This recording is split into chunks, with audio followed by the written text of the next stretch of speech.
Why do we as black people have no love for each other? I watched a video over the weekend that talks about how we as black people are where we are. Now, Dr. Neely Fuller Jr. delves deep into why we are as black people. And he's the one who made the statement that we as black people don't have love for each other. He says that we are full of poison toward each other, animosity. We should stop lying to ourselves, thinking that it's true that we love each other, and we don't. He said, I don't care how many marches we go to. We as black people don't love each other, and we don't love ourselves. That to minimize conflict, we as black people need to stay away from each other unless we're doing something constructive. You said black people need to stay away from each other. Since you brought up black people in your last statement, why did you say that black people need to stay away from each other unless there's going to be some productivity?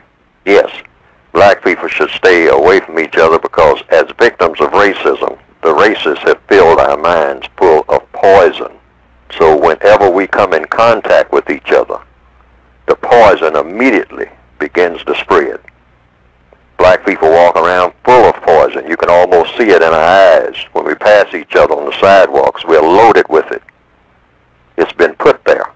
We weren't born with it. We didn't have that look in our eyes when we were little people, just little toddlers. We were wide open to the world, just like all people are when you're a toddler. That we send, messages that we send, with eye contact, with everything. This is why you'll find a black person who will gun down someone with a 9mm in a line in a grocery store about nothing but a look. We're so full of poison. We're loaded with it. He talked about the Million Man March, how it worked out so well because it was planned before time. And this is what he's saying. For black people to come together, we should plan things ahead of time. Right. Okay. And that's why the Million Man March worked out so well, because black people got together, planned it out, and then we came together. Okay. And they said that's the only way we can minimize conflict with each other. Conflict with each other is to minimize contact. And if we're not talking about something constructive, we need to stay away from each other. We don't go in the white folks community with this crap because we already know that them folk over there, they know how to put a hurting on you real fast. And we know that that's why we like hiding in the ghetto. It's just certain places we ain't going because we know we'll get hurt and ain't nobody coming to rescue your ass. Because there ain't nobody that got that kind of muscle to help you as a black person. A whole lot of black people talk about deleting people, but we ain't gonna do nothing to no white folks. It's all against each other. And there was a comment made some time ago where when a black guy wakes up, he picks up his gun and it's to kill another black person. When he puts the bullet in that magazine, that bullet is to kill another black person. And it's sad how we become like that. And it's in the rap music. It's in our movies with black people. We're always killing each other. We ain't killing other folks. And, you know, it comes a thing in the rap music. Like, I'm mad at you. I don't like you. You said this or you said that. You my ops. And then want to call it respect. But when it comes to other people that do us wrong, we're going to think about how we respond or react, or if a reaction is even given. Most likely a reaction isn't. It's about swallowing your pride. It's like I can't react to these folks like I react to my own people. And you're right. It's like a lot of times blacks are our own worst enemy. Yes. Our opposition sit back and just watch the show. Yeah. You have folk that are mad at each other because of what side of the railroad track they come from. Yeah. It doesn't matter that the conditions are the same, no matter what side it is. We're all oppressed by the same enemy. We're all oppressed by the same thing. We all have the same common enemies, or not even so much as enemies as the common problems. Yeah. And rather than coming together or banding together to be stronger, You know, we want to battle each other. Yeah. And nobody have no more than the next one. Because our main reason is because we look at our own people as the enemy. And in talking to some young folks one time, we were talking about the fact that on the weekends or in the summertime or whatever, our block would come over to your block and we play baseball or football all day till the sun went down.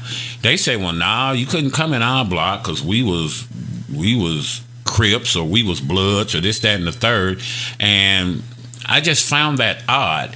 You know, the people, like you said, live either down the block or across the street, and you don't get along for that reason because you're defending your hood. Well, first off, you don't even own the house you live in. Or you can't wear certain colors in certain places and all of that. And you have innocent people that don't even know anything about any of that. They may accidentally have on the wrong color in the wrong neighborhood and get gunned down and don't have a clue what happened. I remember the story about the youngster. Two youngsters came out of the grocery store. These guys were riding down the street in a car. The youngster was signing. They thought he was throwing up gang signs. They U-turned, came back, and started shooting. Killed one of the youngsters. Come to find out, one of the youngsters was deaf. The other kid was his cousin. And they talk through sign language. Right. But you so damn stupid and caught up in this madness that you thought that they were throwing up gang signs. Do you know before gang signs there was American Sign Language? But you don't know that. And just like when things happen and they get mad and they start rioting and looting and burning their own neighborhood down, why are you destroying where you live? Because one person said it's not ours. Check this out. PushGapRadio.com, Hamilton Park, Dallas, Fort Worth. Shit about burning the Football Hall of Fame, about burning the Target. You broke the contract when you killed us in the streets and didn't give a fuck. You broke the contract when for 400 years we played your game and built your wealth. Why do you burn down your own neighborhood? It's not ours. We don't own anything. We don't own anything.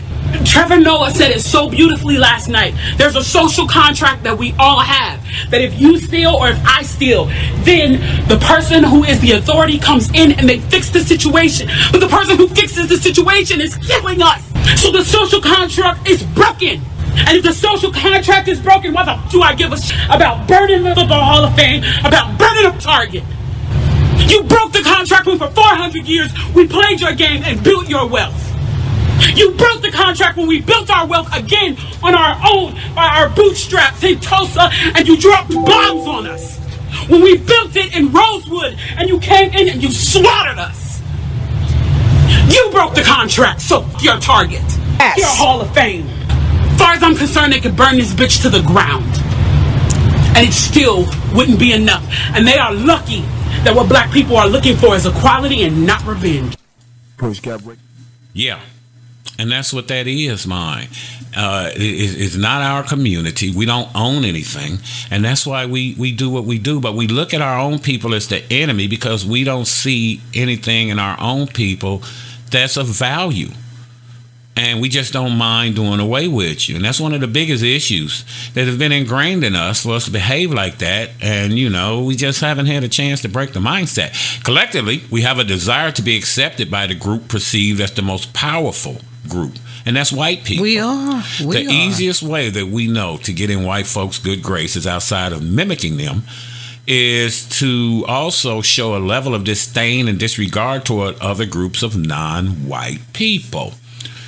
And Dr. Neely Fuller says we need to just minimize the contact we have with each other, And, you know, it's been ingrained for so long that if white people disappeared overnight, we still be in this condition. And like we just discussed, don't forget the battle raps always talking about deleting each other, and they rap battles and they rap songs. And they say gangster rap ruined black people, and rappers have had a free reign to destroy the black community ever since it's existed, So in the music, and we touched on that on last week's show, about how hip-hop has been such a destruction to our community and whatnot, and how we just hate each other, So he says black folks should stay away from each other because our minds are full of poison. And whenever we come into contact with each other, the poison immediately begins to spread because black people walk around full of poison, and you can see it in their eyes when we pass each other on the sidewalk. We're loaded with it. There was this thing we put up some shows ago, 2-3 years ago, and I'll see if I can find the video. But it shows two black guys are walking down the street in New York. They bump into the white guy. The black guy goes into the black thing. Hey, MF, why you bothering me? Why you hitting me? Watch where you going. And the white guy steps back, and he's got the sweater around his neck like he's doing the 80s. And the white guy says, oh, I'm sorry. I'm not into that black shit. Have a good day, and moved on. The two black dudes looked at each other. Then they show the same two black guys walking down the street and bump into a black guy. They get to arguing. They get to pushing and shoving. They both pull out a gun, and the screen goes black. Why can't you just say, oh, I'm sorry? It's like when they were talking about going to a Frankie Beverly and Mays concert. You're there to have fun. It's an experience and whatnot. And I wouldn't go to a damn concert today because you step on somebody's foot. It's either some fighting or killing going on. But now you bump into somebody, fighting or killing going on. You don't expect to get hit by somebody. You somewhere 10, 15, 20,000 people. But now with that, you can't just blame that one on black people, because there are a lot of mass shootings going on, and black people. No. I'm not talking about mass shootings. No, I'm just saying. I understand that. Yeah, but I'm talking about you in a place with 20,000 people at a concert, a festival, or whatever, and someone bumps into you or steps on your foot. Right. Now out comes the gun. Now, what did we do when we were young going on? Let me tell you how it used to be in Gary, Indiana. You go to a concert, somebody will fire up a joint and just pass it to you. When you bumped into people, oh, I'm sorry. Oh, that's all right. You good. Because you expect in a crowd that large to get bumped or jostled or your foot stepped on. But today, these youngsters think that they're in some kind of vacuum or isolated, and that nothing's supposed to happen to them. Nobody's supposed to touch them or bump into them. But the whole outlook now for today's generation is different than from our days. It is. Because back in the day, poison, when an older person, an elder, would tell a younger person something, that was known as wisdom and knowledge being passed on. Yes. Now these youngsters look at it as, you're old. Yeah, you shouldn't be telling us what to do. Right. You should be minding your own business. And you don't know what's going on nowadays. And that was doing what the boomer. And there's nothing new under the sun, nigga. You ain't doing nothing different than his generation done, than his grandmama's generation done. You ain't doing shit different. It just looks different. It's packaged different. Back in the day, you was outside, you did something wrong, you're gonna get popped by Miss Johnson down the street, who's gonna in turn tell your parents. Then you're gonna get another popping from your parents because you should have done that. Because it was all about a village. It was a village. Now, you can't say anything to anybody's child. You better not look at them. You better not do anything, because then you're apt to get your butt whooped or get shot or whatever. Yeah, so and it's crazy. Until your kid goes to jail or gets killed, now you want the world to stop and get a GoFundMe to bury him or to bail his ass out of jail. But when somebody tried to correct him, like you just said, you can't tell my child, and you need to say anything to my kids. You talk to me, wooda, wooda, wooda. They dress these kids like adults. Yeah. Think it's cute. Yeah. These kids are on here, these babies are on here twerking and more stuff. They think it's cute. Yeah. The same thing that sometimes will make you laugh and make you smile will later on make you cry. Yeah, and the thing of it is, all of this damn stress and aggression, what is it doing to your body? Okay, what is it doing to your Making heart them look old and your liver their time? And the damage that you're doing with all the stress that's taking place on the inside of you? This aggression takes a toll, and that's the reason they push it, because you too stupid to know that you're damaging your heart, you're damaging your liver with the aggression and the stress and all of this going on towards each other. But a lot of them don't expect to get old. A lot of them have full expectations because they talk about it all the time. Live fast and die young, leaving a great looking corpse. Exactly. So they have no intention of getting old. Some of them. The poison with black people is spread as that person comes into contact with persons from a like persuasion. That's why, like black people on a bus, you can almost feel the atmosphere. And I believe him there. I drive a city transit bus here in Dallas, okay? And it's just a microcosm of the world and the black community. And when we as black people are on the bus, trust me, it's totally different than when you pick up them folk from up north on the bus. But I'll let Dr. Neely Fuller Jr. explain. Like persuasion.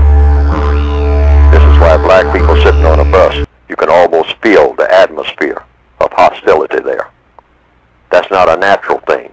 That's artificial.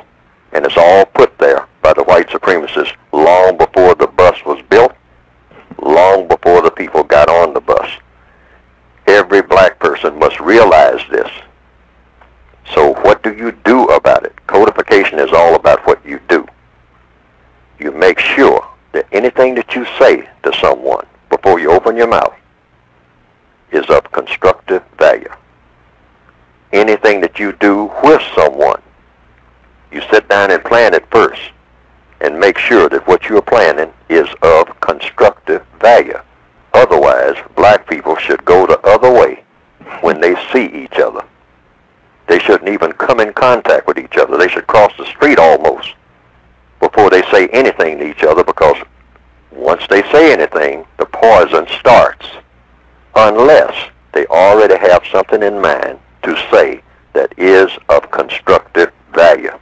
So if we back off from each other, avoid each other, and say, now I'm not going to say anything to this person that I see coming a block away, unless it's something constructive. Otherwise, I'm going to avoid eye contact and every other kind of contact. Well, see, now, there is a governor on black people where that poison doesn't take place. And that is when that same black people, two black people coming down the street, they will start building up poison for each other a block away.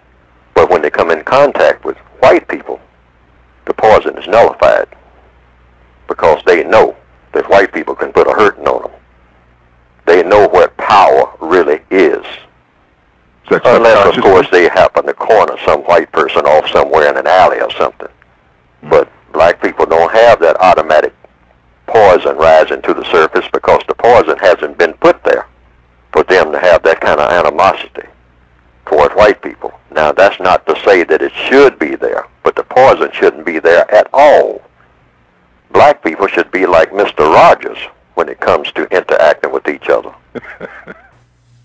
So, yeah, that's what that is. It's like we're carrying a virus mind. And, you know, you can set something off with just eye contact. You can just look at somebody and out comes the gun, okay? All about the damn gun, all about shooting and killing each other. And it should be no contact, Dr. Neely Fuller Jr. said, unless we're trying to build something constructive. Other than that, we just need to leave each other alone. And if we not doing anything constructive, we need to separate from each other, because we're helping our enemies keep us divided by doing the work. But do black people ever have a code? Yeah, in church. Check this out. Always. No constructive agenda. Pre-planned in detail. The Million Man March worked because it was pre-planned. So what about it was of constructive value, and so everyone understood that. It's not something that's in the people by nature. It's something that's carefully planted there. So you can plant, you can remove that, if no more than just temporarily, by having a plan. Say now, when everyone does this, when we all come together, the agenda is as follows. Everyone will deport themselves with decorum. There will be no throwing down of trash. And if you happen to throw some down or see some that's been thrown down, pick it up and put it in a receptacle. Now see, this is a pre-plan. Now black people work very well. This is why the churches, for the most part, work. When black people come to church, they have a code. That's what I was going to ask you about the black church. So black people, well, when black people at least come to church, they at least have an agreement in advance.